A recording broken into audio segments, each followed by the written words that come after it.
नमस्ते फ्रेंड, आप सबों को मैं भक्ति मार्गदर्शन में बहुत बहुत स्वागत करती हूँ। भक्ति मार्गदर्शन में आज का मेरा जय श्री राम के उद्घोष के साथ उनका जीवन परिचय के बारे में आप लोगों को बहुत अच्छी अच्छी जानकारियाँ शेयर कर रही हूँ। यदि आप लोगों को मेरी जानकारियाँ अच्छी लगती है तो प्लीज़ लाइक, शेयर और सब्सक्राइब अवश्य कीजिएगा। जय श्री राम। ब्रह्मा, विष्णु तथा महेश में से भगवान विष्णु ने संसार की भलाई के लिए कई अवतार लिए हैं। भगवान विष्णु द्वारा कुल 10 अवतार लिए गए, जिसमें से भगवान राम 7वें अवतार माने जाते हैं और यह अवतार भगवान विष्णु के सभी अवतारों में से सबसे ज़्यादा पूजनीय माना जाता है। भगवान श्री राम के बारे में महर्षि वाल्मीकि द्वारा अनेक कथाएँ लिखी गई हैं। वाल्मीकि के द्वारा प्रसिद्ध महाकवि तुलसीदास ने भी श्री राम के महत्व को लोगों को समझाया है। भगवान राम ने कई ऐसे महान कार्य किए हैं जिससे हिंदू धर्म को एक गौरवमय इतिहास प्रदान किया गया है। भगवान विष्णु ने राम बनकर असुरों का संहार करने के लिए पृथ्वी पर जन्म लिया। भगवान श्री राम ने मातृ पितृ भक्ति के चलते अपने पिता राजा दशरथ के एक आदेश पर 14 वर्ष तक वनवास काटा। नैतिकता, वीरता, कर्तव्यपरायणता के जो उदाहरण भगवान राम ने प्रस्तुत किए वह बाद में मानव जीवन के लिए एक मार्गदर्शक बन गया और सभी की तुलना कहा जाता है कि राम जैसा बनो। तो राम का चरित्र ऐसा है। भगवान राम अपनी प्रजा को हर तरह से खुशी रखना चाहते थे। उनकी धारणा थी कि जिस राजा के शासन में प्रजा दुखी रहती वह राजा नरक के भोगी होता है। महाकवि तुलसीदास जी ने रामचरितमानस में राम राज्य की विशद चर्चा की है। माना जाता है कि अयोध्या में 11,000 वर्षों तक भगवान राम का दिव्य शासन रहा। भगवान राम का जीवन परिचय क्या है? त्रेता युग में जन्मे भगवान श्री राम अयोध्या के महाराजा दशरथ के सबसे बड़े पुत्र थे। लक्ष्मण, भरत, शत्रुघ्न राम के भाई भगवान राम की माँ कौशल्या थी और शेष सुमित्रा और कैकेयी के पुत्र थे। भगवान राम का विवाह मिथिला नरेश राजा जनक की पुत्री सीता के साथ हुआ था। लक्ष्मण की पत्नी उर्मिला, शत्रुघ्न की पत्नी श्रुति कीर्ति और भरत की पत्नी का नाम मांडवी था।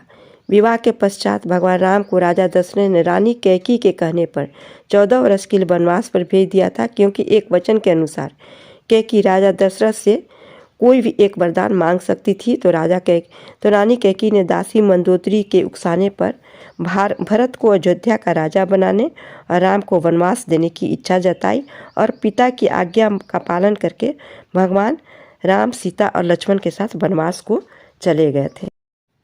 भगवान राम कहते हैं कि पृथ्वी लोक ऐसा लोक है जहाँ जो भी आता है उसे एक दिन वापस लौटना ही होता है। ठीक इसी तरह श्री राम भी अपना मानवीय रूप त्याग कर अपने वास्तविक रूप स्वरूप विष्णु भगवान का रूप धारण कर वैकुंठ धाम की ओर चले गए। भगवान राम के बारे में कुछ सुने अनसुने किस्से हैं जिसे मैं आप लोगों के साथ शेयर कर रही हूँ। वनवास के समय भगवान राम 27 साल के मात्र थे। लव और कुश राम तथा सीता के जो जुड़वा बेटे थे। राम रावण युद्ध के समय इंद्र देवता ने भगवान श्री राम के लिए दिव्य रथ भेजा था। भगवान श्री राम ने पृथ्वी पर 10,000 से भी अधिक वर्षों तक राज किया। भगवान राम का जन्म चैत्र नवमी में हुआ था, जिसको भारतवर्ष में रामनवमी के रूप में मनाया जाता है। भगवान राम ने रावण को मारने के बाद रावण के छोटे भाई विभीषण को लंका का राज्य दिया था और उसे राजा बनाया था। गौतम ऋषि ने अपनी पत्नी को पत्थर बनने का श्राप दिया था और इस श्राप से भगवान राम ने ही उन्हें मुक्ति दिलाई थी। अरण्य नाम के एक राजा ने रावण को श्राप दिया था कि मेरे वंश से उत्पन्न युवक तेरी मृत्यु का कारण बनेगा, और भगवान राम इन्हीं के वंश में जन्मे थे। माता सीता को रावण की कैद से आज़ाद कराने के लिए रास्ते में पड़े समुद्र को पार करने के लिए भगवान राम ने एकादशी का व्रत किया था। वनवास वापसी के बाद भगवान राम के अयोध्या वापसी की खुशी में अयोध्या वासियों ने दीप जलाए थे। तब से दिवाली का त्यौहार मनाया जाता है। धार्मिक कथाओं के अनुसार राम का जीवन अगर नहीं जानते हैं तो दुनिया में कुछ भी नहीं जानते। ऐसी मेरी धार्मिक सोच, हमारी धार्मिक मान्यता है। वनवास के दौरान भगवान श्री राम ने देश के सभी आदिवासियों और दलितों को संगठित करने का कार्य किया था और उनको जीवन जीने की शिक्षा दी थी।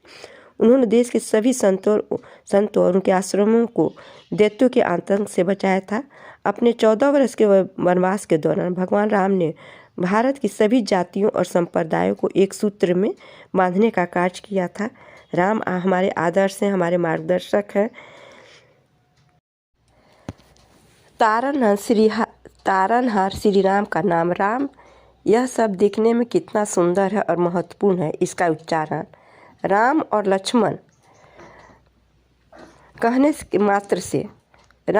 मात्र से शरीर और मन में अलग ही तरह की प्रतिक्रिया होती है जो हमें आत्मिक शांति देती है। इस शब्द की ध्वनि पर कई शोध हो चुके हैं और इसका चमत्कारिक असर सिद्ध हो चुका है। इसलिए कहते हैं कि राम से भी बढ़कर श्री राम जी का नाम है। श्री राम जपते हुए असंख्य साधु संतों को मुक्ति प्राप्त हो गई। प्रभु श्री राम नाम के उच्चारण से जीवन में सकारात्मक ऊर्जा का संचार होता है। जो लोग ध्वनि विज्ञान से परिचित वे जानते हैं राम शब्द वे लोग जानते हैं कि राम का उच्चारण से जीवन में जितनी भी जानकारियाँ शेयर की जाए उतनी ही कम है। फ्रेंड्स, यदि आप लोगों को मेरा ये ब्लॉग अच्छा लगा हो और भी जानकारियाँ आप लोगों को चाहिए तो मैं इससे भी ज़्यादा विस्तृत जानकारियाँ आप लोगों के साथ शेयर करूँगी। लास्ट में आप लोगों से रिक्वेस्ट है, प्लीज़ लाइक शेयर और सब्सक्राइब अवश्य कीजिएगा।